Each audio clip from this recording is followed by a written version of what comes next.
see what we can find you. I found something.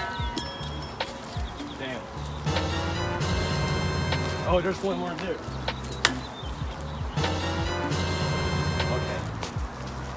What could have killed him? What do you think?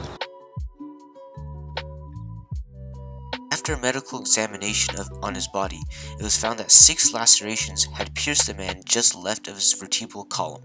The strikes were evenly spaced 3 millimeters apart, and each at a depth of 4 inches. Therefore, I present to you that the murder weapon was this rake.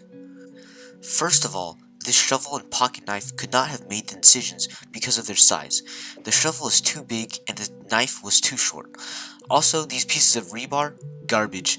The possibility that each of these could have punctured him in 6 places evenly at exactly 4 inches deep is less likely than getting a 4 in Mr. Quick's class.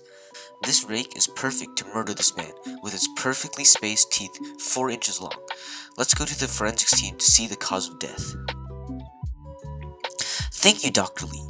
As we can see, the murder weapon must have been the rake and penetrated the man on the left side of his vertebral column in these locations. This also just happens to be where the lungs and possibly the heart are. The strike affected all 3 lobes of the lungs, and 4 inches of death from the lacerations was more than enough to sever multiple large blood vessels, causing blood to spew out.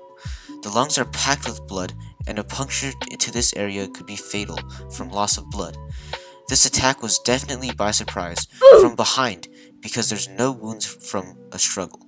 My primary hypothesis is that he died from blood loss after the rake pierced his lungs. 4 inches is plenty to cause lots of bleeding in the blood vessel-rich lungs. After his blood pressure dropped, his body was without blood, and he died. My secondary hypothesis is that after the blood filled his lungs, he suffocated to death because oxygen could not flow into his bloodstream. This would have to be disproven by no blood in his trachea from an attempt to respire.